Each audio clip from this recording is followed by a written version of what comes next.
Well, welcome. This is my first live with Robin's WellNest. I am your teacher and the creator here at Robin's WellNest. My name is Robin Richards, and this is your home for all things empowered healing, specifically for Reiki, mindset, and also mindfulness. Now, in today's lesson, I'm going to be teaching you what are the chakras. Now, the reason that I'm teaching this lesson is because I am towards the end, the latter half of a seven session, 14-week workshop series that is all about the seven major energy centers, which are the chakras.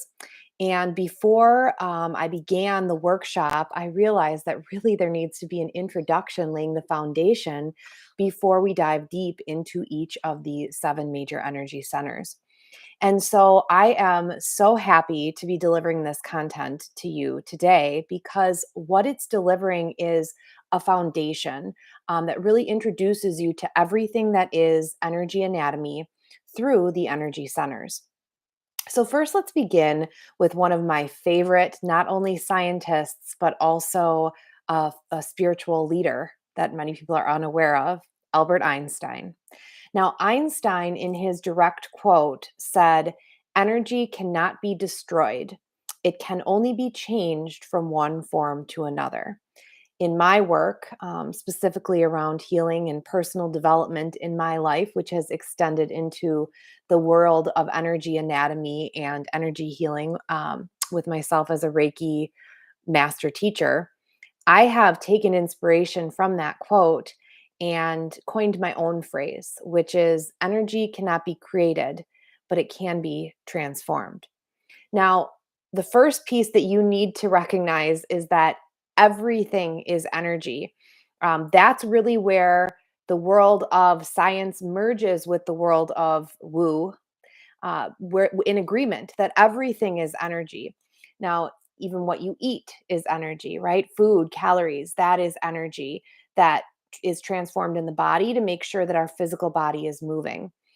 You've perhaps walked into a room and felt the mood of the room. That is energy. Perhaps you've walked into a room and impacted the mood of the room. That is energy. We are energy. Everything is energy. And we are not only receiving energy, walking into that room and feeling what the energy is like, but we are transmitting energy, perhaps impacting the mood of the room, and we're processing energy. And it's really important as we are looking to gain optimal health in mind, body, and spirit. To look at all three of those layers, we really have to dissect what's happening in our energetic body. And, just as our physical organs are working to serve our physical body and help us process and exist in the world, we have organs, if you will, that are the energy centers. And those are the chakras.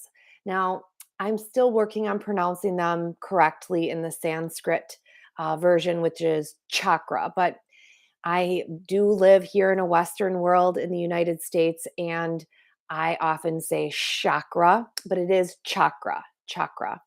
Now, chakra translates in Sanskrit to wheel or center. Now, these wheels or centers exist in our subtle body, you might hear people talk about. That is your subtle energy body. Basically, we're diving into your body energy anatomy 101 by looking at these chakras, these energy centers. Now, before I go deeper into the energy centers themselves, like how many there are, let's talk about how they were created. So, in um, Sanskrit, there is a word called nadi, and nadis translate in Sanskrit into English into tunnel or river. Now, whether you practice yoga or perhaps you have experience in Chinese medicine, acupuncture is a great example. Even energy working fields like Qigong, Tai Chi. Um, for myself as a Reiki practitioner, you will know about the nadis. These are the tunnels or the rivers that are channels of energy that run throughout the body and support your energy system. Now, when you are getting acupuncture done, the acupuncturist is aware of where these nadis lie. There's even things like meridians that are happening, and they're tapping into those in order to make sure that your energy system is flowing and operating correctly, helping you to process energy, because that's the goal of what we want to see for optimal health, is that everything is processing and moving through you. Because as Einstein stated, energy is neither created nor destroyed. That's how I like to say it, but it can be transformed. And so we want to make sure that it's transforming and moving throughout our energy body.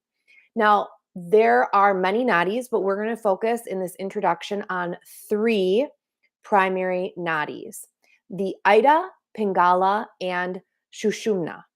Now, the Shushumna starts at the very base of your spine. So I'm sitting in a chair right now. If you were sitting cross legged comfortably on the ground, it's that point at the very tip of your tailbone that roots you to the earth. And the Shushumna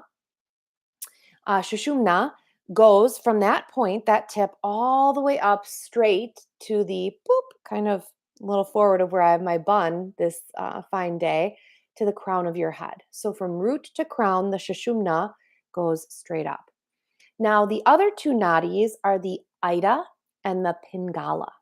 And the Ida and the Pingala originate just a little bit above the root, but they represent, the Ida is feminine energy and the Pingala is masculine energy.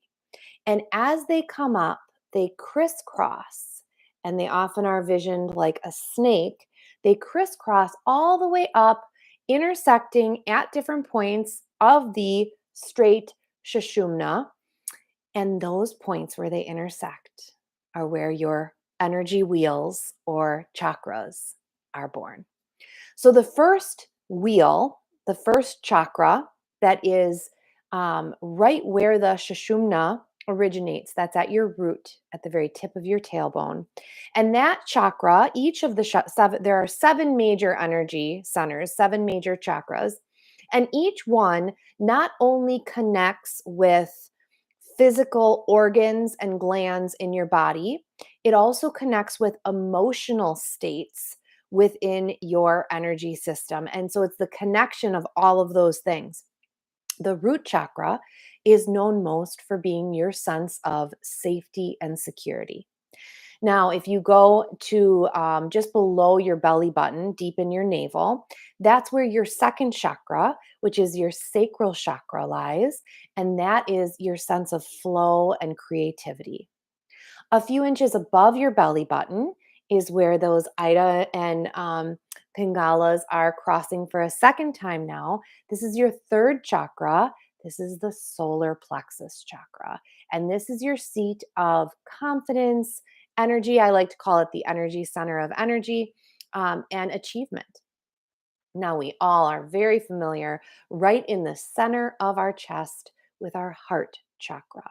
We've all felt a bursting heart, and we've felt, unfortunately, a breaking heart. And this is the center, right in the center of our chest, for emotional processing and the greatest energy, highest vibration of all, love. As we move up at the base of your neck, in the kind of center right in here, where your thyroid lies, is your energy center called the throat chakra. And this is your seat of communication, and also where your authentic self is born and transmitted out into the world. Your third eye lies between your eyebrows and slightly above. This is your energy center of intuition and insight.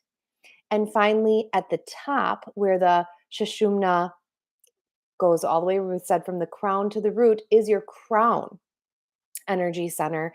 And this is your seat of wisdom and also the connection to the divine, to the heavenly energy.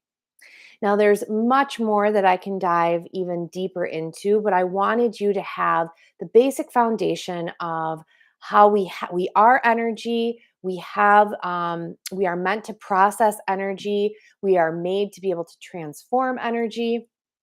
And we have these energy centers. The seven major are root, sacral, solar plexus, heart, throat, third eye, crown. And they are created because we have these major nadis, with the one going straight up and down, from top to bottom. And then the female and feminine and masculine, they're not specific for female or male. We all hold, regardless of gender, by birth or gender identification, we all hold different components of both feminine and masculine energy. And so those are what, like a snape or snake or Snape. I must be reading too much Harry Potter with my daughter at night. Um, they are like a snake that they wind up, and where they meet with the Shushumna, that's where these wheels, these energy centers lie. Now, there are some higher chakras that quite a few people are not familiar with. But I was first introduced to them through the wonderful spiritual leader, Kyle Gray. And, these energy centers, there are four. There are two that lie above the crown, and there are two that lie below the root, in fact, below your feet. They take practice to activate, and in order to activate them, you want to be in touch with your Kundalini energy, which there's multiple ways to get in touch with that energy. It's basically by being in the best state of balance and flow that you can be in. Many people, that's why they practice yoga, meditation. For myself, I combine both of those, and incorporate some really deep Reiki practices as well to get those energy centers flowing, so that then I can tap into the higher chakras. And so below the feet, there is the Earth Star, and then below that is the Gaia Gateway. And above the crown, we have the Soul Star, and then above that is the Stellar Gateway. Going deeper into those, we'll save for another day, as I did promise just a general introduction to you, and your chakras this fine afternoon. So, most important, I want you to remember that you are and you have energy. There are energy pathways. These beautiful chakras are energy centers that are created by these pathways. They are connected to not only your physical body through your organs and your glands, but also your emotional states. And so there are correlations between all of those things. And the goal is that we want to be in harmony. We want to be in alignment with all of these different energy centers, so that things are flowing and working through us, and that we have clarity, we have balance, so that we're promoting optimal health. But that goal is not always possible. We are human beings put forth on this planet during a very specific time, and life is constantly in flux and challenges occur. Disequilibrium and disharmony are inevitable. But the awareness of these energy centers and the subtle energy body, it gives you tools to transform your energy and work towards better health, even when you are faced with setbacks and challenges. Now, a great place to start, or perhaps even reignite and continue this journey, is through a really excellent chakra meditation that I created. Email me at robinswellnest@gmail.com, and I will send you that free meditation for you to check out. I currently am wrapping up this 7-week chakra exploration series that I've actually done as a bi-weekly series over the summer, but there will be another one coming to you soon. So please email me again at robinswellnest@gmail.com to get on a list for an upcoming series. I appreciate you so much. I am so honored to be here to serve all things empowered healing for you. Visit robinswellnest.com to book an upcoming Reiki appointment, and to hear about the soon to be Reiki trainings that and certifications that are coming your way. Until we see each other again on this and many other channels, namaste, my friend.